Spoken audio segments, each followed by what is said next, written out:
여기 한국이라면 콧방귀도 뀌지 않는 한 러시아 여성이 있습니다. 그녀의 직업은 모델로서 높은 인정을 받고 있기에 그런 콧대 높은 모습이 이해가 가기도 합니다. 하지만 어떠한 계기로 인해 이제 그녀는 한국 남자 없이는 못 살겠다고 밝히고 있어 주변인들이 놀라고 있는 상황입니다. 그뿐만 아니라 같이 모델로 일하는 친구들까지 한국 남자에 빠져들었다고 하는데요. 과연 어떤 사연인지 오늘의 사연 시작하겠습니다. 안녕하세요. 제 이름은 알키다예요. 러시아에서 모델로 일하며 높은 인지도를 가지고 있어요. 그날 저는 또 다른 길고 지친 촬영을 마치고 화장을 지우며 거울 속 내 얼굴을 바라보고 있었어요. 밀라노에 있는 제 아파트는 조용하고 텅 비어 있었죠. 제가 좋아하는 그대로였어요. 창밖으로 도시의 불빛이 반짝이고 있었지만 저는 이제 그것들을 거의 알아차리지도 못했어요. 7년 동안 이 일을 해왔어요.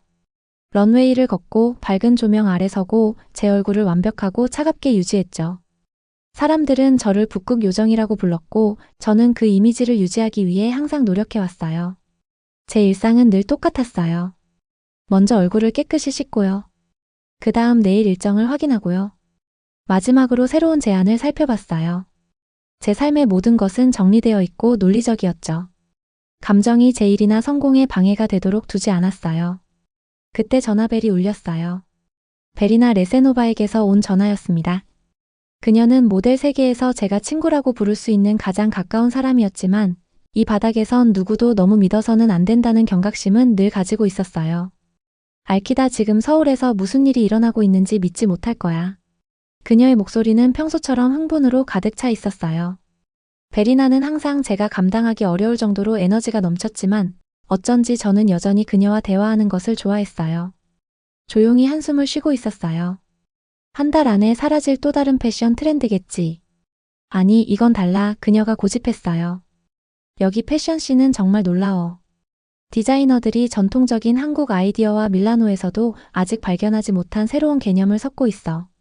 그녀는 계속해서 진심 어린 한국 남자들과 오래된 것과 새로운 것을 흥미로운 방식으로 블렌딩하는 디자인 스타일에 대해 이야기하고 있었어요. 저는 주의 깊게 듣고 있었지만 그녀를 정말로 믿지는 않았어요. 한국은 제게 중요하게 여겨진 적이 없었어요. 그저 빠르게 왔다 사라지는 패션 트렌드가 있는 또 하나의 나라일 뿐이었죠. 여기 몇몇 사람들과 얘기하고 있었어. 베리나가 말했고 저는 곧바로 다음에 무슨 말이 나올지 알고 있었어요. 서울에서 특별한 화보 촬영이 있어. 매우 독점적이고 매우 고급스러워. 내가 그들에게 너에 대해 얘기했어. 턱이 경직되고 있었어요. 저는 깜짝 놀라는 것을 좋아하지 않았어요. 특히 제가 신중하게 계획한 커리어를 망치는 것들은 더욱 그랬죠. 베리나, 나는 이미 앞으로 6개월을 계획했어. 파리, 그 다음 런던, 그리고 단 일주일이야. 그녀가 말을 끊었어요.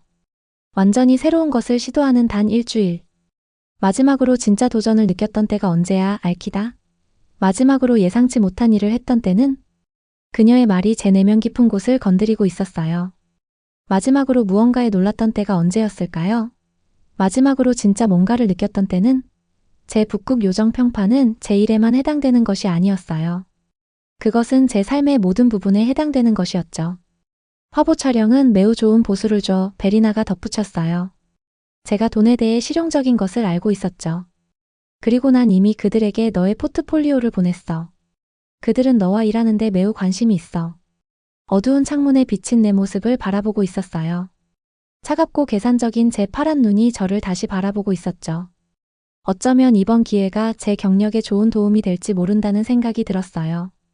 그리고 시간 대비 높은 보수를 받을 수 있다는 점도 매력적이었어요. 자세한 내용을 보내줘. 생각해볼게. 전화를 끊은 후 이 대화가 제 마음을 둘러싼 얼음에 생긴 첫 번째 작은 균열이라는 것을 깨닫지 못하고 있었어요.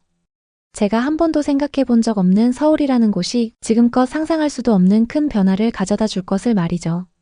서울 공항에 내리자마자 모든 것이 얼마나 깨끗한지 바로 눈에 들어오고 있었어요. 공기가 밀라노와는 다르게 느껴졌죠. 인천공항은 조용한 효율성으로 저를 놀라게 했고 모든 현대적인 유리와 철강에도 불구하고 어쩐지 따뜻하게 느껴지고 있었어요. 도착구역을 걸어가며 캐리어를 끌고 있는 동안 저는 제 얼굴을 차분하고 전문적으로 유지하고 있었습니다. 베리나가 저를 보자마자 열광적으로 손을 흔들고 있었어요. 그녀의 미소는 너무 커서 얼굴이 아플 정도였죠. 그녀는 달려와서 저를 꼭 껴안았어요. 정말 왔구나. 너를 보니 너무 기뻐. 그녀가 저를 꽉 껴안으며 말했어요. 저는 그 포옹을 받아들이긴 했지만 그다지 열정적으로 돌려주지는 않았어요. 그냥 화보 촬영을 위해 온 거야. 그녀에게 상기시켰죠. 호텔로 가는 택시 안에서 창문을 통해 도시를 바라보고 있었어요. 서울의 스카이라인은 높은 건물들과 밝은 불빛으로 반짝이고 있었죠. 현대적이고 바쁜 모습이었고 제가 방문했던 다른 아시아 도시들과 크게 다르지 않아 보였어요. 싱가포르가 생각나네. 어깨를 으쓱하며 말했어요. 인상적이지 않다는 걸 보여주려고 노력하면서요. 진짜 서울을 보기 전까지 기다려봐. 베리나가 알고 있다는 미소로 대답했고 그게 저를 약간 짜증나게 만들었어요. 다음 날 아침 정확히 시간에 맞춰 스튜디오에 도착했어요. 그 공간은 단순했지만 신중하게 배치되어 있었죠. 자연광이 조심스럽게 배치된 스크린을 통해 들어오고 있었어요. 촬영팀은 유럽 스튜디오에서처럼 정신없이 돌아다니지 않고 조용하고 효율적으로 일하고 있었습니다. 생각했던 것보다 더 전문적이네. 베리나에게 속삭였어요. 그녀는 제 발언에 약간 부끄러운 기분이 들게 하는 표정을 지었어요. 그때 방 분위기가 바뀌었어요. 한국인 남자가 심플한 검은 셔츠와 완벽하게 어울리는 회색 바지를 입고 들어왔죠. 그는 말을 많이 하지 않고 그저 스태프들에게 고개를 끄덕이며 짧은 지시를 내리고 있었어요. 그가 저를 바라봤을 때 이상한 느낌이 들었어요. 마치 제가 세상에 보여주는 완벽한 얼굴 너머를 볼 수 있는 것 같았거든요. 저 사람이 묵세오야. 베리나가 속삭였어요. 서울에서 가장 뛰어난 크리에이티브 디렉터 중 한 명이야. 그는 많은 국제 모델들과도 일을 하고 있어. 화보 촬영 중에 저는 평소처럼 표정을 짓고 있었어요. 먼 곳을 바라보는 눈빛, 전 세계 잡지 표지에 실렸던 약간 턱을 들어올리는 자세요. 하지만 세호는 만족스럽지 않다는 표정으로 진지하게 저를 지켜보고 있었어요. 여러 장의 사진을 찍은 후 그가 제게 다가왔어요. 뭔가 다른 걸 시도해봐요. 그가 조용히 말했어요.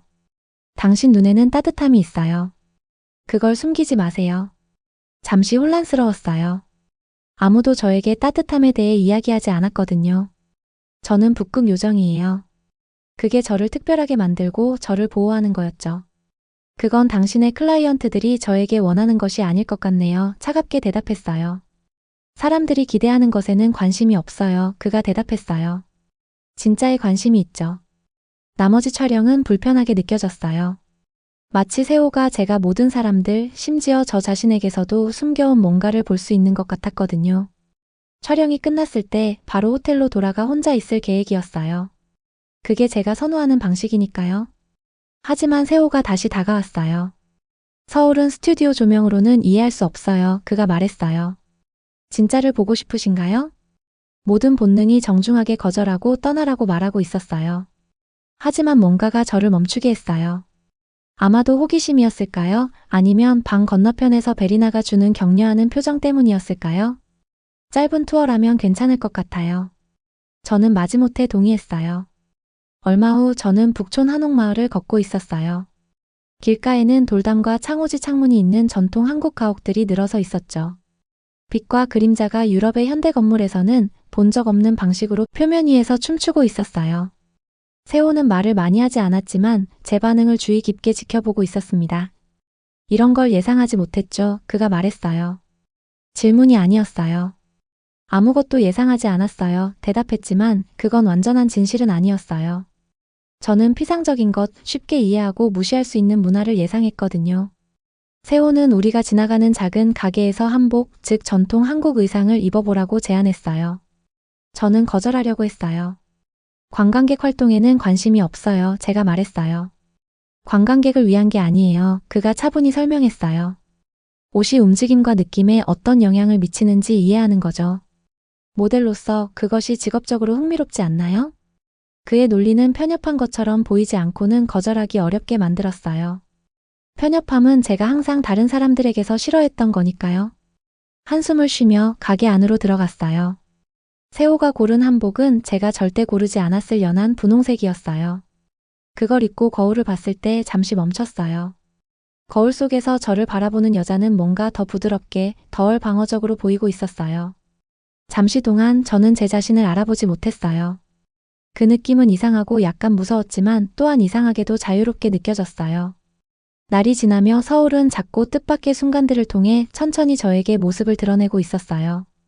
여러 화보 촬영과 행사에서 계속 세호와 마주치게 되었죠. 만날 때마다 그는 저를 귀찮게 하면서도 흥미롭게 만드는 방식으로 제 믿음에 의문을 품게 하는 말들을 하고 있었어요. 어느 날 아침 저희는 한강에서 새벽 화보 촬영을 하고 있었어요. 공기가 차가워서 집중하기 힘들었죠. 아무 말도 없이 세호가 뜨거운 차 한 잔을 들고 제 옆에 나타났어요. 여기 빛은 빠르게 변해요. 그가 제 옆에 조용히 서서 말했어요. 매분마다 다른 진실을 보여주죠. 차를 받아들고 해가 뜨면서 강이 회색에서 금색으로 변하는 것을 지켜보고 있었어요. 밀라노에서는 모든 빛을 통제해요. 대답했어요. 우연히 일어나는 일은 없죠. 당신의 삶도 그런가요? 그가 물었어요. 그의 질문이 제 방어벽을 뚫고 들어왔지만 대답하지 않았어요. 강을 배경으로 포즈를 취하면서 그의 말을 생각하고 있었어요. 수년 동안 저는 제 자신에 관한 모든 것을 통제해왔어요. 포즈와 표정뿐만 아니라 감정, 관계, 그리고 어떤 약점의 징후도요. 그 주 후반에 제 믿음에 더 많은 의문을 품게 하는 다른 한국 사람들을 만났어요. 디자이너 염태성은 전통적인 한국 디자인과 현대적인 스타일을 결합하는 작업실을 보여주었어요. 사진작가 모영우는 러시아와 한국 예술을 연결하는 그의 프로젝트에 대해 말해주었죠. 두 문화 모두 아름다움을 이해해요. 영훈이 러시아 발레와 한국 전통 춤을 짝지은 사진들을 보여주며 설명하고 있었어요. 하지만 그것을 보여주는 방식이 달라요. 저는 단순히 일에 대해 이야기하는 것을 넘어서 진짜 대화를 나누고 있었어요. 이 남자들은 유럽 패션계의 계산된 대화와는 매우 다른 솔직함과 깊이를 가지고 자신들의 예술에 대해 이야기하고 있었죠. 어느 날 저녁 함께 아트쇼 작업을 한 후 세호는 저를 좁은 골목에 숨겨진 작은 레스토랑으로 저녁 식사에 초대했어요. 그 공간은 아늑했고 종이 등불이 나무 테이블 위로 부드러운 빛을 비추고 있었어요. 요리사가 직접 각 요리를 가져오며 자부심과 함께 무엇이 들어있고 어떻게 만들어졌는지 설명하고 있었습니다. 한국 음식은 균형에 관한 거예요. 제가 평소 식단과는 다른 맛을 조심스럽게 맛보는 동안 세호가 설명했어요. 달고 시고 쓰고 매운맛. 각 부분이 다른 부분과 잘 어울려야 해요. 그것도 인생 교훈인가요? 약간 방어적인 기분으로 물었어요. 모든 것에서 더 깊은 의미를 찾는 그의 습관은 저를 매혹시키면서도 짜증나게 했어요. 그는 살짝 미소를 지었어요. 그래야 할 필요가 있나요? 저녁 식사 중에 저는 의도했던 것보다 더 솔직하게 이야기하고 있었어요. 러시아에서 자란 이야기, 모델로서의 초기 시절, 그리고 어떻게 천천히 북극 요정 이미지를 만들어 왔는지 말했어요. 세호는 사람들이 저를 단지 바라보는 대신 진정으로 제 말을 듣는 경우가 얼마나 드문지 깨닫게 하는 방식으로 듣고 있었어요. 레스토랑을 나올 때 비가 내리기 시작하자 세호는 작은 접이식 우산을 꺼냈어요. 우리 둘 다 쓰기에는 충분히 크지 않네요. 제가 지적했어요. 그럼 제가 젖을게요. 그가 간단히 말하며 제 위에 우산을 들고 있었어요. 이 작지만 의미 있는 제스처가 저를 놀라게 했어요. 젖은 거리를 걸어가며 저는 그의 얼굴을 바라보고 있었어요. 그의 어깨 위의 빗방울과 그의 눈 속에 있는 조용한 결심을 알아차리고 있었죠. 왜 이러는 거예요?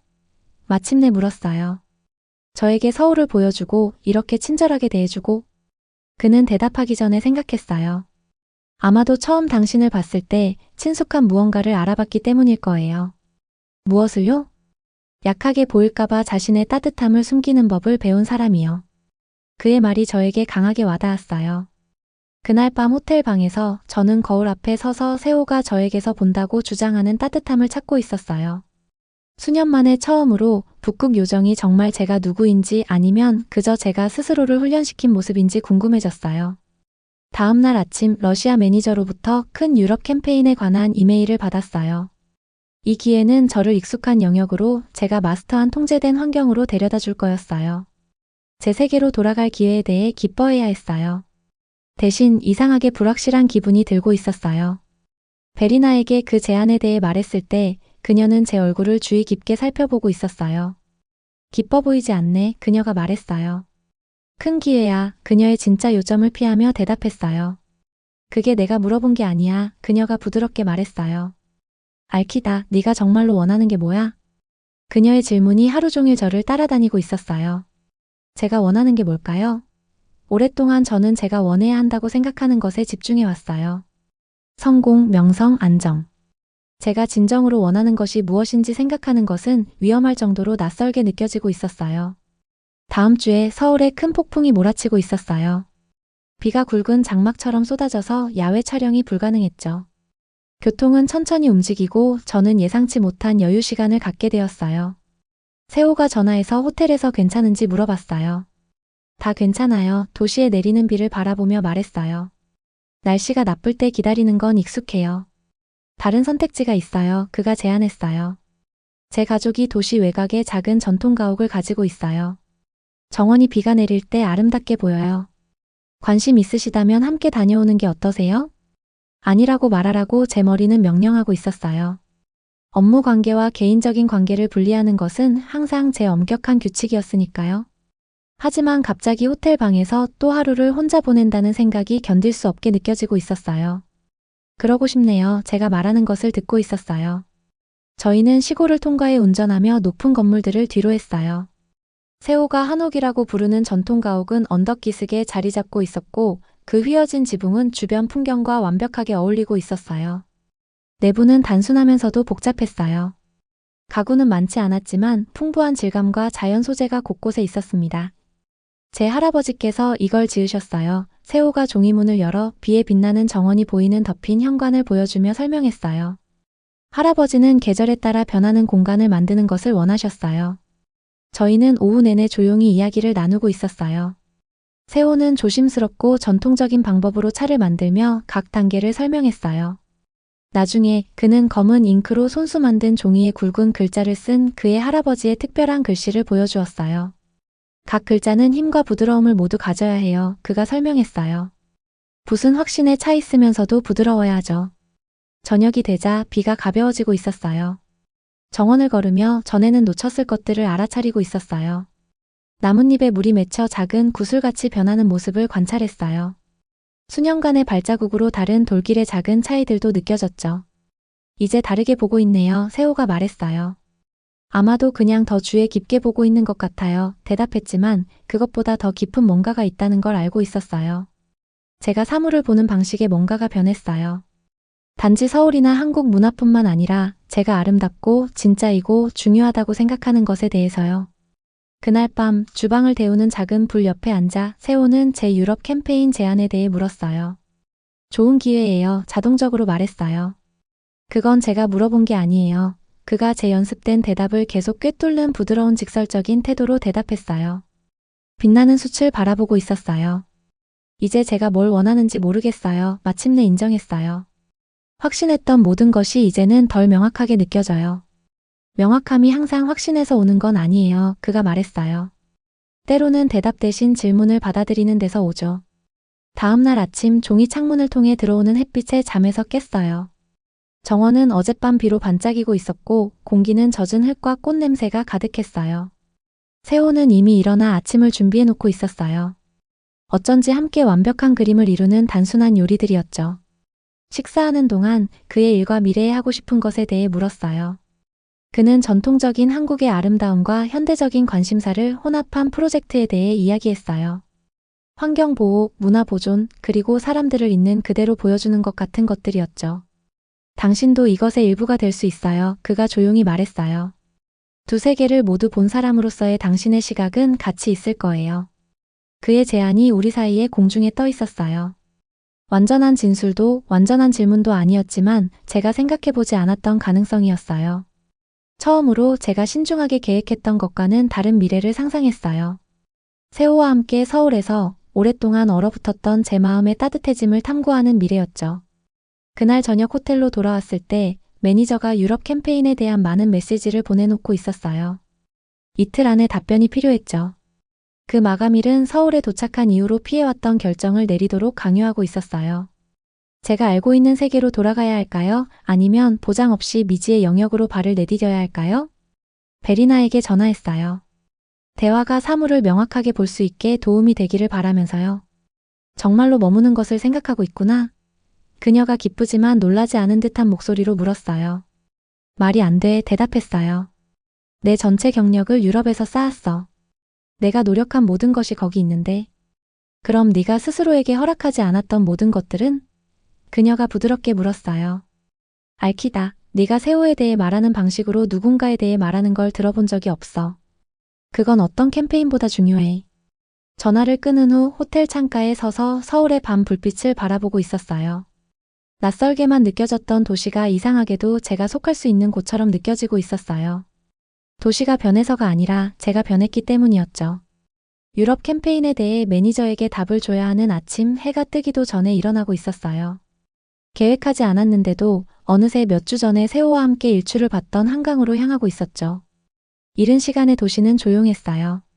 막 깨어나기 시작하는 느낌이었죠. 강가에 서서 빛이 천천히 물의 색깔을 바꾸는 모습을 지켜보고 있었어요. 그때 세호에게서 어디 있어요? 라는 문자가 왔어요. 제가 있는 곳을 알려주자 30분 후에 그가 따뜻한 차 2잔을 들고 제 옆에 나타났어요. 해가 계속 뜨는 동안 우리는 조용히 함께 서 있었습니다.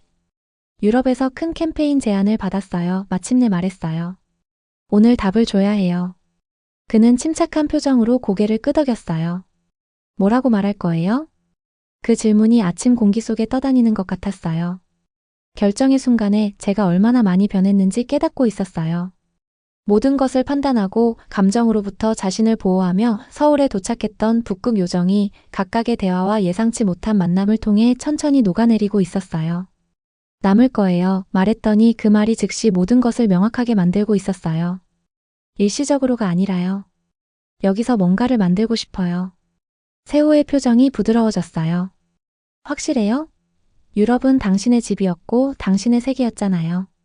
그건 제 무대였어요. 정정했어요. 집은 아니었죠. 저는 진정한 집을 느껴본 적이 없었어요. 제 감정에 대해 이렇게 솔직하게 말하는 것이 익숙지 않아 잠시 멈추었어요. 여기서 당신을 만나기 전까지는 말이에요.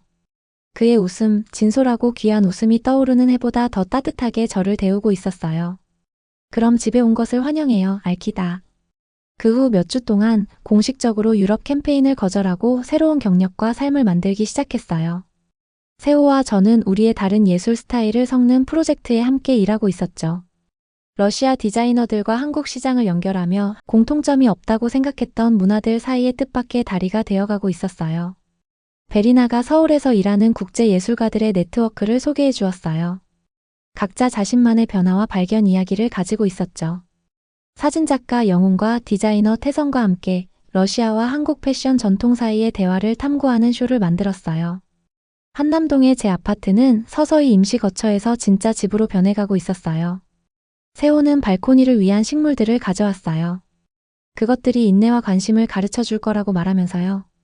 저희는 저녁마다 프로젝트에 대해 논의하고 식사를 나누고 상대방에게 바라는 것보다는 진정한 이해를 바탕으로 한 관계를 쌓아가고 있었어요. 일주일짜리 일을 위해 서울에 도착한 지 6개월 후 세호는 저를 북촌 한옥마을로 다시 데려갔어요. 제가 처음으로 한복을 입어보고 다른 버전의 나 자신을 본 그 장소로요. 그날 무슨 생각을 했는지 기억해요? 우리가 돌길을 걸으며 그가 물었어요. 다른 사람처럼 보였어요. 인정했어요. 제가 알아보지 못하는 누군가처럼요. 지금은요. 그의 질문에 대해 신중하게 생각했어요. 이제는 제가 본 게 다른 사람이 아니었다는 걸 이해해요. 그건 너무 오랫동안 입고 있던 갑옷 없는 저였어요. 너무 오래 입어서 그게 제 피부의 일부가 아니라는 걸 잊고 있었죠. 그가 제 손을 잡았어요. 한때는 너무 개인적으로 느껴졌을 행동이 이제는 자연스럽게 느껴지고 있었어요. 가장 아름다운 변화는 새로운 사람이 되는 것이 아니에요. 그가 말했어요. 모든 갑옷을 뚫고 가장 안에 숨겨져 있는 자신으로 돌아가는 거죠. 황금빛 저녁 노을을 함께 바라보며 저를 여기까지 데려온 여정에 대해 생각하고 있었어요.